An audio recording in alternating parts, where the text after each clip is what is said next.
우선 물을 한 잔 하고 하겠습니다. 죄송합니다. 예.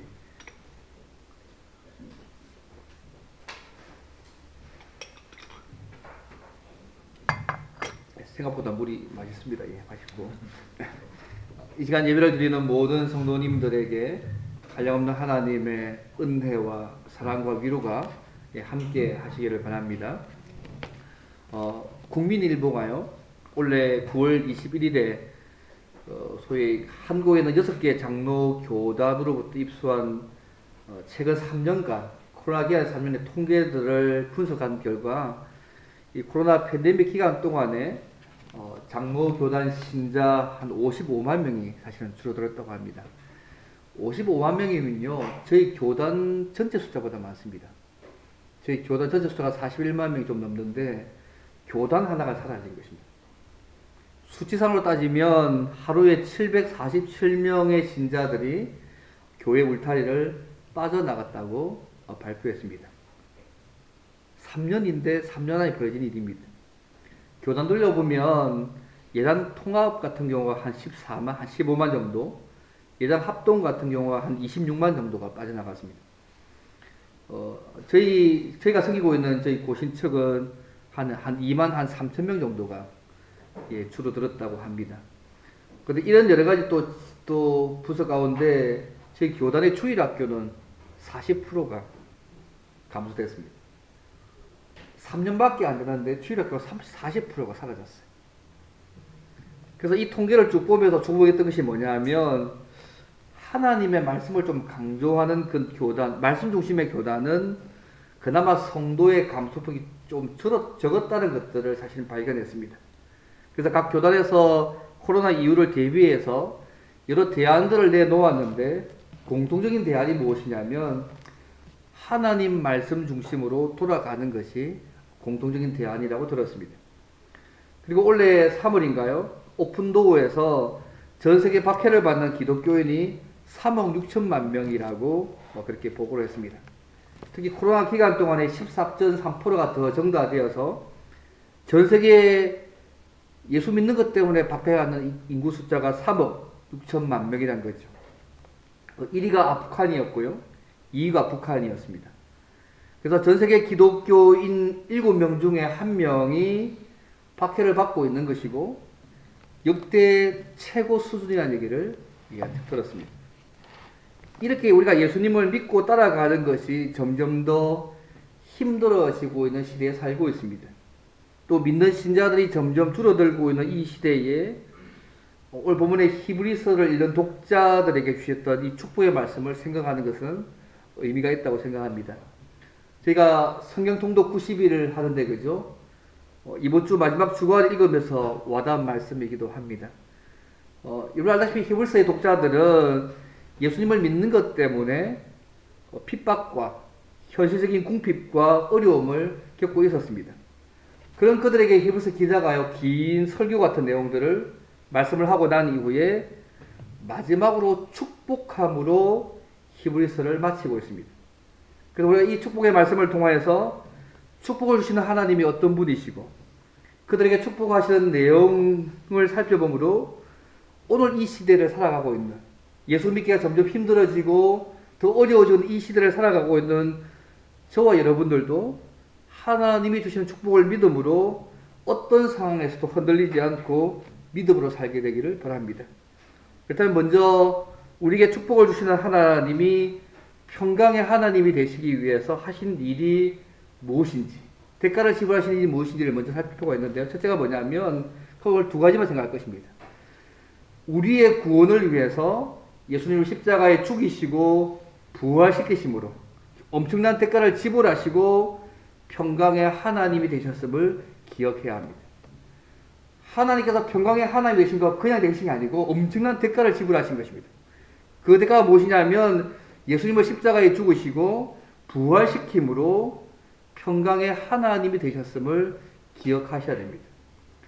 사실 오늘 본문의 히브리서 13장 20절과 21절 말씀은요, 전통적으로 교회에서 축복 선언으로 사용했던 말씀입니다. 그래서 이 축복의 말씀을 쭉 보시면 이 축복의 원천을 평강의 하나님이라고 말씀을 하고 있습니다. 사실 원문에는요, 이 평강의 하나님이 뒤에 있지 않습니다. 평강의 하나님, 선두에 나옵니다. 그리고 이 평강의 하나님을 설명하는 부분들이 뒤에 수식어입니다. 그래서 20절 말씀 보시면 양들의 큰 목자이신 우리 주 예수를 영원한 언약의 피로 죽은 자 가운데서 이끌어내신 평강의 하나님이라고 말씀하잖아요. 원문은 이렇게 되겠습니다. 평강의 하나님, 즉 영원한 언약의 피로 양들의 큰 목자이신 우리 주 예수를 죽은 자 가운데서 이끌어내신 분. 평강의 하나님을 먼저 놔두고요. 이 평강의 하나님을 쭉 설명하는 내용이 그 뒤에 있다는 것입니다. 어쨌든 축복하시는 축복의 원천이 그 하나님이 평강의 하나님이라는 것입니다. 사실 이 평강의 하나님의 이 말은요, 구약에는 나오지 않는 표현입니다. 신약에서만 나오는 표현인데요. 특히 사도 바울의 편지에 많이 나타납니다. 예를 들면 로마서 16장 20절에 보면 평강의 하나님께서 속히 사탄을 너희 발 아래에서 상하게 하시리라. 또 데살로니가서 5장 23절에 보게 되면 평강의 하나님이 친히 너희를 온전히 거룩하게 하시고 또 너희의 온 영과 혼과 몸이 우리 주 예수 그리스도께서 강림하실 때에 흠없게 보존되기를 원하노라. 뭐 그게 로마서도 있고요, 골로새도 있고 빌립보서도 있고 뭐 꽤 많은 구절에 등장합니다. 그 중요한 것은 이 평강이라는 이 말 자체가요, 원래 샬롬이라는 말인데요, 마음의 평안을 말하는 단어가 아닙니다. 예, 민족 발음이 너무 좋았다서 웃은 거 아니야? 농담입니다. 예, 제가 눈치를 보게 돼서 자꾸 예, 누구를 말할 때마다 반응 보이면 그 반응 있다 하는 줄 알고 제가 깜짝 놀래가지고 예, 좀 애드립을 쳤습니다. 예, 그 샬롬이라는 말 자체가 마음의 평안만을 말하는 것이 아니라 하나님과의 관계가 회복될 때만 주어지는 것입니다. 그래서 육체적으로, 영적으로, 정신적으로, 감정적으로, 또 사회적으로, 관계적으로 모든 차원에서 줄 수 있는 회복된 하나님의 모든 은혜가 평강입니다. 그래서 이 평강은요, 오직 하나님만이 주실 수 있습니다. 단순히 마음의 평안한 정도 숫자가 문제가 아닙니다. 하나님과의 관계가 회복되어져야지만 결과적으로 주어져가는, 1차적인 하나님과의 관계 회복, 평화가 평강의 핵심 내용입니다. 그래서 하나님께서 영혼 가운데 속에서 평강을 계획하셨고 예수 그리스도 안에서 평강을 성취하셨습니다. 그래서 오늘 보면 히브리서 기자가 이 축복의 원천이신 하나님을 평강의 하나님이라고 말씀하고 있다는 부분들을 주의 깊게 볼 필요가 있습니다. 근데 이 평강의 하나님을 설명하면서요, 그 하나님을 한정하는 말이 뒤에 있습니다. 양들의 큰 목자이신 우리 주 예수를 영원한 언약의 피로 죽은 자 가운데서 이끌어내신 평강의 하나님이라고 말씀하고 있다는 것이죠. 이 말은요, 어떻게 평강의 하나님이 되셨는지를 설명해 주는 말입니다. 어떻게 하나님께서 평강의 하나님이 되셨습니까? 우리에게 축복을 주시는 평강의 하나님이 되신 방법이 있습니다. 영원한 언약의 피로 양의 큰 목자이신 우리 주 예수를 죽은 자 가운데서 이끌어내심으로 평강의 하나님이 되셨다고 말씀하고 있습니다.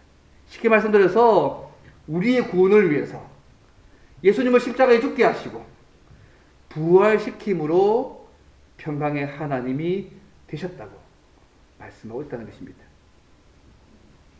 하나님이 평강의 하나님이 되시기 위해서 엄청난 대가를 치르신 것이죠. 특별히 예수님을 가르쳐서 어떻게 얘기하냐면 양들의 큰 목자라고 말씀합니다. 그래서 크다는 말은 위대하다는 말입니다. 여러분, 예수님께서 선한 목자로서요, 전 생애를 통해서 양들을 돌보고 불쌍히 여기는 사역들을 감당하셨습니다. 그분은 양들을 너무너무 사랑하셔서 그들을 위해서 자기의 목숨을 버리셨고 또 부활의 능력으로 다시 그들을 계속시키시고 보호해 가신 분 아니십니까? 그래서 그분은 자신의 밑에 있는 모든 목자들과 하나님의 온 양무리를 확실하게 돌보시는 그분이십니다. 그래서 이 목자는 위대하신 목자이시고 그 능력에 있어서 위대하신 분입니다. 그런데요, 하나님께서 양들의 위대하신 이 목자이신 예수님을 영원한 언약의 피로 죽은 자 가운데서 이끌어내셨다고 말씀하고 있습니다. 다시 말해서 우리의 구원을 위해서 예수님을 십자가에 죽게 하시고 부활시킴으로 평강의 하나님이 되셨다는 것입니다. 여러분, 언약의 피라는 말 들어보셨어요? 좀 어려운 말들이 나오는데요. 성경에 두 군데 나옵니다. 첫 번째 나온 데가 출애굽기 24장인데요. 그리고 출애굽기를 보시면요, 19장부터 24장까지가 시내산 언약을 맺습니다. 이제 이스라엘 백성들 자체가 한 나라를 형성할 만큼 숫자가 됐기 때문에 하나님이 왕이시고 이스라엘 백성이신 그 시내산 언약을 맺는데, 언약을 맺고 났을 때, 그죠? 마지막에 언약의 당사자가 언약 문서에 기록하거든요. 그때에 만약에 이 언약을 순종하지 못하면 죽어야 한다는 의미로 언약의 피를 뿌리거든요. 그때 그 언약의 피입니다. 그리고 또 언약의 피가 뭐냐 하면, 여러분 성찬식 할 때 가시면 마태복음 26장에 보시면 예수님께서 떡과 잔을 주시면서 떡은 자기의 몸이라고 말씀하시고 잔은 죄 사함을 얻게 하려고 많은 사람을 위하여 흘리는 나의 피, 곧 언약의 피라고 말씀하지 않습니까? 그 성경에 그 뒤 두고 나옵니다. 그래서 이 본문에서 보시면 이 언약의 피라는 말씀은요, 영원한 언약의 피로서 예수님의 십자가 죽음 사건, 한 번 죽으심을 통하여서 죽으셨고 관계 회복하셨고 다시 그 하나님께서 그분을 다시 살리심을 통하여서 이 일을 하셨다고 말씀하고 있습니다. 그래서 영원한 언약의 피로서 죽은 자 가운데서 이끌어내셨다.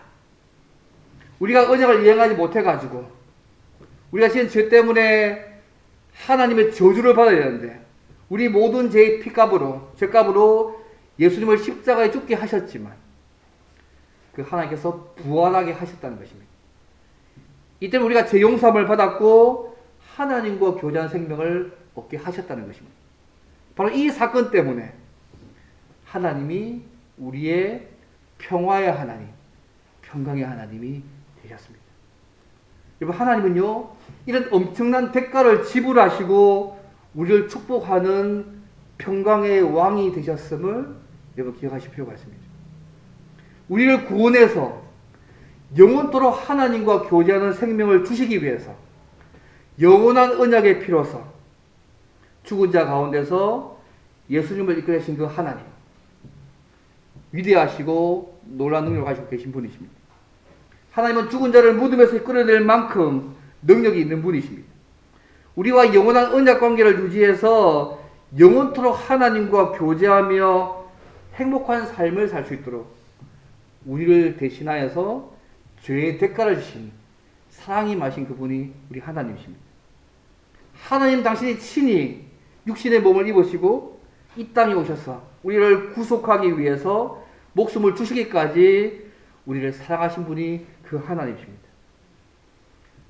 하나님이 얼마나 놀랍고 얼마나 놀라운 사랑을 가지신 몇 분입니까? 그죠? 그런데 이 하나님이 이런 대가를 지불하시고 평강의 하나님이 되셨다고 말씀하고 있음을 잊지 않으시면 좋겠습니다. 사랑하는 성도 여러분, 이런 평강의 하나님을 믿으십니까? 우리와 영원한 평안을 누리기 위해서 예수님을 이 땅에 보내시고 우리 위해서 십자가에서 죽게 하시고 부활하심으로 우리와 영원히 교제할 수 있는 평강의 하나님이 되셨다는 그 사실을 잊지 않으시면 좋겠습니다. 하나님이 치르신 엄청난 대가입니다. 이 대가 지불하고 그 하나님이 평강의 하나님이 되셨다고 말씀하고 있습니다. 이렇게 강하고 영원한 관계로 우리를 묶어 놓으신 그 하나님이 우리가 어떤 상황에 있든지 간에 우리에게 주신 그 약속의 말씀을 지킬 수 있고 복을 줄 수 있는 분이 우리 하나님이십니다. 그분은 죽은 자도 무덤에서 살릴 만큼 능력이 있는 분이시기 때문에 우리가 말씀 때문에 어려움과 고통에 처한 우리들이 승리할 수 있도록 도와주시는 분이 우리 하나님이십니다. 이런 엄청난 대가를 지불하시고 평강의 하나님 되신 그분이요, 저와 여러분의 아버지십니다. 그걸 기억한다면요, 우리가 어떤 상황 속에서 흔들리지 않을 수 있고요, 끝까지 하나님 믿고 살아가는 저와 여러분 되면 좋겠습니다. 첫 번째입니다. 여러분, 평강의 하나님이 되시기 위해서 하나님이 하신 이 엄청난 일들을 생각해 보시면 보통 일이 아니잖아요. 그런데 그분이 우리 아버지십니다. 흔들리지 마시면 좋겠고요, 끝까지 어떤 상황 속에서 그 하나님 믿고 신뢰하고 살아가는 저와 여러분 되기를 바랍니다. 첫 번째입니다. 그렇다면 두 번째로 마지막입니다. 이런 댓글을 지불하시고 평강의 하나님이신 그분이 도대체 우리에게 뭘 축복하실까? 축복의 내용입니다. 평강의 하나님은 모든 선한 우리를 온전케 하셔서 하나님이 기뻐하신 일을 하도록 축복하십니다. 이 평강의 하나님은 우리를 온전하게 하셔서 모든 선한 일을 온전하게 하셔서 하나님이 기뻐하시는 일을 하도록 축복하신다는 것입니다. 성부 하나님의 그 행동이 예수님의 부활로 이어진 것처럼 이 성부 하나님의 뜻을 행하려는 성도의 삶에도 그 하나님께서 이루어지도록 만들어 가십니다. 그러면 축복의 원천 되신 평강의 하나님이 무엇을 축복하셨을까요, 여러분? 우리로 돈 많이 벌게 축복하셨고 있습니까? 내가 사회적으로 높은 지위에 올라가도록 축복하실까요? 우리가 병에 걸리지도 않고 평생 동안 건강하도록 축복하고 있을까요? 아니면 남들이 잘 때 자고 공부할 때 놀고 공부하지 않아도 내가 원하는 시험에 다 합격할 수 있도록 축복하겠습니까? 아닙니다. 이번 평강의 하나님이 무엇을 축복하는지 보십시오. 자기 뜻을 행하게 하려고 모든 선한 일에 우리를 온전하게 한다고 말씀하고 있습니다. 21절 말씀 보십시오. 모든 선한 일에 너희를 온전하게 하사 자기 뜻을 행하게 하시고 그 앞에 즐거운 것을 예수 그리스도로 말미암아 우리 가운데서 이루어지기를 원하노라 축복하노라 말씀하고 있습니다. 축복의 하나님이 평강의 하나님이 하신 일이 뭐냐면 주 동사가 뭐냐면 쉽게 어려운 말로요 온전하게 한다는 것입니다. 평강의 하나님이 온전하게 하시는데 왜 온전하게 하시느냐? 자기 뜻을 행하게 하시려고 우리로 하여금 자기 뜻을 행하게 하시려고 온전하게 하시는 거죠. 온전하게 한다는 말이 무슨 말이냐면요 어떤 일을 잘 할 수 있도록 구비하여서 세운다는 말이 온전하게 한다는 말입니다. 그래서 평강의 하나님이 자신의 뜻을 우리가 행할 수 있도록 하기 위해서 우리가 모든 선한 일을 감당하기에 부족함이 없도록 구비하여서 세우시는 거죠. 이것이 하나님 하신 평강의 축복입니다. 사랑하는 성도 여러분, 우리가 처한 상황, 현실, 우리의 연약함이 하나님의 뜻을 이루는데 장애물과 약점이 아님을 기억하시면 좋겠습니다. 하나님이 우리를 온전하게 하시면 우리를 구비하여 세우시면 우리가 어떤 상황에서도 그것이 뭐 핍박 가운데 있든지 궁핍 가운데 있든지 복음을 전해도 잘 믿지 않는 상황 가운데 있든지 말씀 짓기 힘든 상황 속에 있다고 할지라도 우리가 하나님의 뜻을 행할 수 있음을 기억하시길 바랍니다. 상황에 주눅들거나 상황에 핑계를 대지 않기를 바랍니다. 평강의 하나님이 자기 뜻을 행하게 하려고 우리를 모든 선한 일에 온전하게 하신다고 말씀하고 있습니다. 우리가 그 삶을 살 수 있도록 그죠? 우리가 필요한 모든 부분들을 그죠? 부족함이 없도록 구비하여서 세우신다고 말씀하고 있습니다. 그러면 우리의 상황, 우리의 현실 이것이 이유가 되겠습니까, 여러분? 하나님이 하시겠다는데요. 그러면 이 말씀을 듣는 히브리 독자들이 얼마나 위로가 됐겠습니까? 그런데 이 말씀 때문에 예수님 때문에 핍박받고 있습니다. 세계적 위협을 받고 있습니다. 어려움을 당하고 있습니다. 믿음을 지켜나가기 힘들다고 고통하고 있습니다. 그런 그들에게 평강의 하나님이 자신의 뜻을 우리가 행할 수 있도록 하기 위해서 우리가 모든 선한 일을 감당하기에 부족함이 없도록 구비하여 세우시는 축복하고 있다고. 얼마나 든든한 말씀이겠습니까? 그분이 하시게 도와주시겠다는데요. 오늘 이 시대에도 필요한 하나의 축복 아닙니까, 여러분? 그분이 하게 하시면 할 수 있는 거 아니에요? 그것이 말씀하고 있는 것입니다. 그러면 평강의 하나님이 자기 뜻을 행하게 하려고 모든 선한 일에 우리를 온전하게 하셔서 행하는 일이 뭘까요? 결과적으로. 그래서 우리로 하여금 예수님을 통해서 하나님이 기뻐하시는 것을 이루는 삶을 살게 하는 것입니다. 그것이 후반절 말씀입니다. 온전하게 해서 우리를 온전하게 해서 그죠? 자기 뜻을 행하게 하는데 결과적으로 어떤 삶을 살게 만드느냐?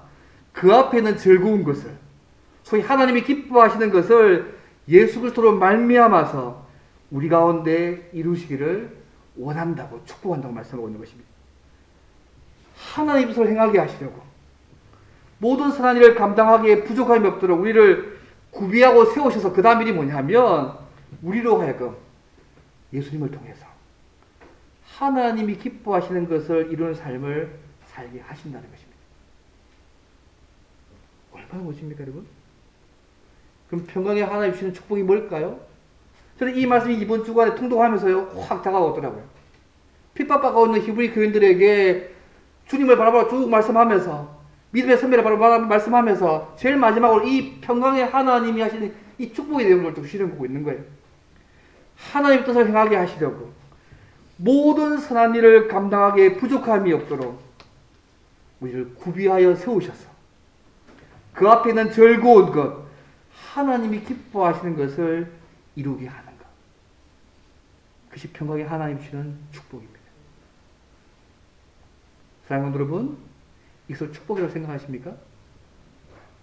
어떤 분은 뭐가 이게 축복이에요 목사님? 축복 아니구만. 적어도 축복이라고 이야기하면 돈을 한 100억 정도 벌게 해주시던지 뭐 그게 축복이지. 내가 직장에서 특별한 노력을 기울이지 않아도 사회적으로 높은 위치에 올라가 그게 축복이지. 내가 공부 안 해도 대충 살아도 내가 원하는 곳에 들어갈 수 있게 하는 것이 그 축복 아니야. 그게 축복 아니냐고. 그래서 좀 돼야 축복되는 것이지 뭐 이게 축복이냐고. 소위 평강의 하나님이 주신 축복과 전혀 먼 거 아닌가 여러분? 근데 하나님 여기서 축복이라고 말씀하고 있는 것입니다. 히브리서 기자가 사도의 권한을 가지고 축복하는 것, 무한한 능력과 사랑을 가신 그 평강의 하나님께서 우리가 하나님의 뜻을 이루도록 선한 일을 능히 감당할 수 있는 자격과 능력을 구비하게 만드셔서 하나님이 기뻐하시는 일을 할 수 있게 해달라고 축복하고 있습니다. 이것을 정말 축복으로 여기는 사람은요, 하나님이 기뻐하시는 일을 이 땅에서 행하는 일을 가장 중요한 가치고 삶의 목표로 생각하는 사람입니다. 여러분 사실 이 일보다 더 큰 축복 이 땅에 없습니다. 여러분 아멘이십니까? 아니면 노멘이십니까? 지금 그거 축복하고 있는 것입니다. 그래서 오늘 본문의 축복을 어떤 학자는 얘기하기를 그리스도인을 온전히 무장시키는 축복의 축복이라고 그렇게 표현하기도 했습니다. 모든 성도가 모든 선한 일을 행할 수 있도록 다듬고 구비시켜서 세우셔서 하나님께서 기뻐하시는 바를 이루어가는 삶을 살게 해달라고 하는 그 축복. 엄청난 축복 아닙니까 여러분? 우리 신자들의 삶의 제일 중요한 목적이 무엇입니까? 소기름보다 1분에 하나님을 영화롭게 하고 그를 영원토록 즐거워하는 거 아닙니까? 좀 말을 바꾸면 이런 말 아닙니까? 하나님께 기쁨을 드리며 살겠다는 거 아니겠습니까?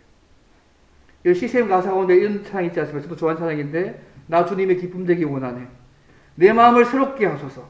새 부대가 되게 하여 주사 주님의 빛 비추게 하소서. 내가 원하는 한 가지 주님의 기쁨이 되는 것. 내가 원하는 한 가지 주님의 기쁨이 되는 것이라고 고백하고 있지 않습니까? 우리가 하나님께 영광을 돌리며 그분의 기쁨이 되기 위해서 살아갈 때에 진정한 복을 받고 참는 행복과 의미를 가진 삶을 살 수 있습니다. 이번 하나님이 영광 받으시고 기뻐하신 일꾼의 가장 중요한 것이 뭘까요? 물론 예배도 있습니다. 그 중에 하나가 잃어버린 영혼을 구원하여서 주님의 제자를 삼는 일. 아마 하나님이 영광 받으시고 기뻐하시는 가운데 가장 중요한 일 아닐까요? 이 일에 때를 얻든지 못 얻든지 항상 힘쓰는 저와 여러분이 되기를 바랍니다. 이제 한번 말씀드린 적이 있는데요. 어떤 분이 인도에 선교사로 가서 가족이 함께 사역을 시작했습니다. 하루는 힌두교 지도자가 이 선교사를 초청해서 좀 기도해달라고 부탁을 했답니다. 그래서 이 선교사와 그 아들이 힌두교 지도자의 집에 가서 기도를 쭉 하는데 갑자기요, 이 지도자가 칼을 꺼내가지고 이 선교사를 사형 찔러버린 거예요. 많은 피가 흘렀습니다. 당연히 죽지는 않았는데 사흘 후에 피를 너무너무 많이 흘려서 이 선교사 아버지가 돌아가셨습니다. 선교사의 아버지가 돌아가셨습니다. 근데 선교사가 남긴 유언의 말씀이 이것입니다. 아들에게 그 사람에게 말하라고 그를 용서합니다. 그리고 내 어머니를 잘 모시고 이 사역을 계속해다. 어떤 값을 치르더라도 그 사람들을 그리스도께 인도해야 된다. 그 후로 2, 3년의 세월이 지났습니다. 그 아들은 열정적으로 계속해서 복음을 감당한 사명을 감당해서 그 후에 100개가 넘는 교회를 개척하고 병원도 세우고 그 후에 다양한 사역을 감당했다는 말을 들은 적이 있습니다. 그가 만약 아버지의 죽음을 인간적인 방법으로 해결했다면 이런 일이 일어났을까요, 여러분? 주님께 초점을 두고 믿음으로 해결하려고 했을 때 하나님께서 하신 역사 아니겠습니까? 모든 일을 상황에서 출발하지 않고 믿음에서 출발하고 주님께 초점을 맞추며 맡기고 기도하고 일하면 그 다음에 주님께서 이루어 가신 것을 보게 될 것입니다.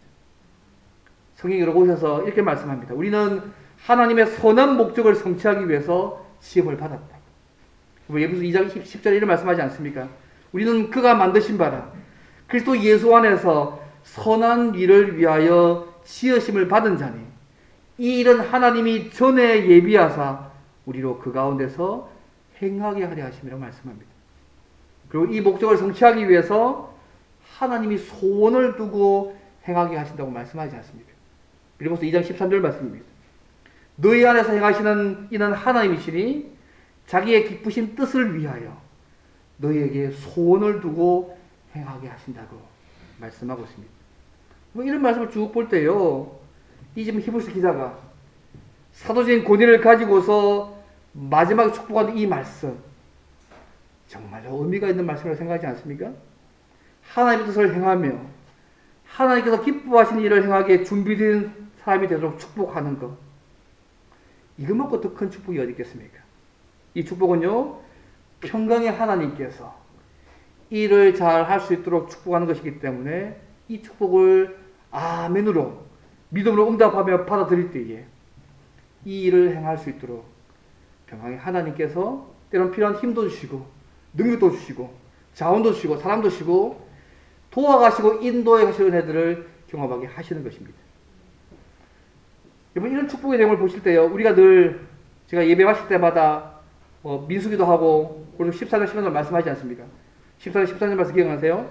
주 예수 그리스도의 은혜와 하나님의 사랑과 성령의 교통하심이 너희 무리와 함께 있을 때 이 말씀이 축복의 내용이지 않습니까? 이것이 축복입니다. 축복, 기도가 아니고 축복입니다. 이 약속을 믿음으로 받을 때 이 삼위 하나님께서 우리의 삶 가운데 책임져 가시겠다는 거거든요. 주 예수 그리스도의 은혜가 무엇입니까? 십자가의 사랑 아닙니까? 예수 안에서 성취하신 그 구원의 축복을 우리에게 주셨다는 얘기죠. 그 십자가를 통해서 하나님의 사랑을 깨달을 수 있습니다. 그리고 우리가 그 구원의 결과로 하나님과 서로 사랑하고 사랑도 주고받는 사랑의 대상이 되었습니다. 그리고 이 성의 교통하심은 이 모든 은혜들을 성령께서 거하셔서 우리의 삶 가운데 믿게 하시고 깨닫게 하시고 누리게 하시고 인도하시고 주님 나라 갈 때까지 책임져 가시는 그 말씀이 성의 교통하심입니다. 결국 이 축복은 삼위 하나님께서 우리를 돌보시고 인도해 가시겠다는 겁니다. 그런데요, 왜 삼위 하나님 우리를 돌보실까요? 이 축복이 고린도후서 13장의 문맥 속에 있습니다. 사도 바울이 고린도 교회 성도들에게 고민한 모든 하나님의 말씀을 잘 이해하고 실천하여서 하나님의 뜻을 이루며 하나님의 영광을 위해 잘 살 수 있도록 이 삼위 하나님께서 인도하시고 도와가시는 것입니다. 그리고 진정한 축복은요, 하나님의 기쁨이 되는 삶을 사는 것입니다. 왜냐하면 이런 삶을 살 때 진정한 행복과 삶의 의미가 넘치는 기쁨을 맛보는 삶들을 살아갈 수 있습니다. 사랑하는 성도 여러분, 예수 믿기가 힘든 이 시대에 살고 있습니다. 이 땅에 살면서 진정으로 행복해지기를 원하십니까? 여러분, 부의 크기가 행복의 크기와 일치하지 않는다고 많은 심리학자들이 말하고 있지 않습니까? 우리가 돈이 많다고 우리의 행복이 커지는 것이 아님을 기억하시기를 바랍니다. 오히려 하나님의 선한 일을 위해서 준비된 자가 되시고 하나님이 기뻐하시는 일을 하시기를 바랍니다. 이러한 삶의 목표가 우리가 분명하다면 하나님께서 당신의 기쁨을 위해서 필요하다면 돈도, 우리의 사회적 지위도, 건강도, 더 무엇도 우리에게 더하여 주실 것입니다. 그래서 우리는 하나님이 주신 것들, 그것이 건강이 되든 재능이 되든 돈이 되든 학위가 되든 직업이 되든 그것이 무엇이든 간에 하나님의 기쁨이 되기 위해서, 하나님이 기뻐하신 일을 하기 위해서 사용해 보시기를 바랍니다. 저는 우리 교회 가족들이요, 이 축복의 말씀처럼 하나님의 뜻을 행하기 위해서 선한 일을 할 수 있도록, 선한 일을 잘 감당할수록 준비가 되셔서 하나님이 기뻐하신 일들을 많이 많이 하는 사람들이 되시기를 바랍니다. 그러면 이 축복에 기록되어 있는 대로 예수 그리스도를 말미암아 예수님을 통하여서 우리가 이 일을 잘 할 수 있도록 평강의 하나님이 우리의 삶 속에서 도우시고 인도해 가실 것입니다. 우리 이미 예수 안에서 새로운 피조물로 하나님과 교제하고 있습니다. 내주하시는 성령 하나님과 하나님을 통해서 날마다 그 동행을 누리며 살고 있는 자입니다. 그런데 이런 신부적인 특권과 은혜가 그절로 우리의 삶에 누릴 수 있는 것이 아닙니다. 여러분. 그분과 교제하는 은혜의 수단, 말씀을 읽고 기도하고 믿음을 가지고 교회 생활을 통해서 풍성하게 더 누려지는 사실을 잊지 않으시면 좋겠습니다. 오늘 우리가 예수님을 통해서 나아갈 때에 평강의 하나님 주신 이 축복의 내용처럼 우리를 구비하고 세우고 무장시켜서 하나님이 기뻐하신 일을 할 수 있도록 그분은 도우실 것입니다. 특별히 하나님의 영광을 받으시고 기뻐하는 일들 가운데 가장 중요한 잃어버린 영혼을 구원하여서 주님의 제자를 삼는 일에 때를 어떤지 뭐든지 힘쓰시면 평강의 하나님께서 우리를 더 생생하게 도우시는 은혜를 누리게 될 것입니다. 말씀을 듣겠습니다. 사랑하는 성도 여러분, 평강의 하나님이 되시기 위해서 하나님이 주신 대가와 사랑을 여러분 기억하시기를 바랍니다. 그 평강의 하나님께서 우리가 예수님을 믿는 것 때문에 어려움과 궁핍과 핍박과 심하여 죽음의 성공에 처한다고 해도 우리를 온전하게 하셔서 하나님이 기뻐하신 일들을 행하도록 만들어 가실 것입니다. 그리고 그 일들을 통해서 영광을 받으실 것입니다. 세상 사람들은 하나님을 인정하지 않지만 우리 하나님은 분명 살아계십니다. 세상에 흔들리지 마시고 신앙을 잘 지키시기를 바랍니다. 평강의 하나님이 주시는 이 축복의 말씀이 우리에게 자동적으로 전달되는 것이 아닙니다. 믿음으로 응답될 때만 우리의 삶에 누려지게 될 것입니다. 평강의 하나님 주시는 이 축복의 말씀에 날마다 믿음으로 응답하심으로 하나님이 기뻐하시는 일을 행할 수 있도록 우리를 온전케 하시고 필요한 힘과 능력과 도움과 인도해 가시는 하나님의 은혜를 날마다 누리는 저와 여러분 되시기를 주님으로 바랍니다. 오늘 말씀을 생각 기도하면서 하나님 평강의 하나님이 되어주심을 감사합니다. 그 하나님께 날마다 붙어있게 살게 도와주시고 이제 우리를 온전하게 하셔서 하나님이 기뻐하시는 일을 하도록 도와달라고 그 말씀을 믿고 믿음으로 반응하여서 내가 살아갈 때에 이 평강의 하나님의 축복을 누리며 살 수 있게 도와달라고 함께 주님 앞에 시간 동선 함께 기도하면 되겠습니다. 함께 동선 기도하겠습니다.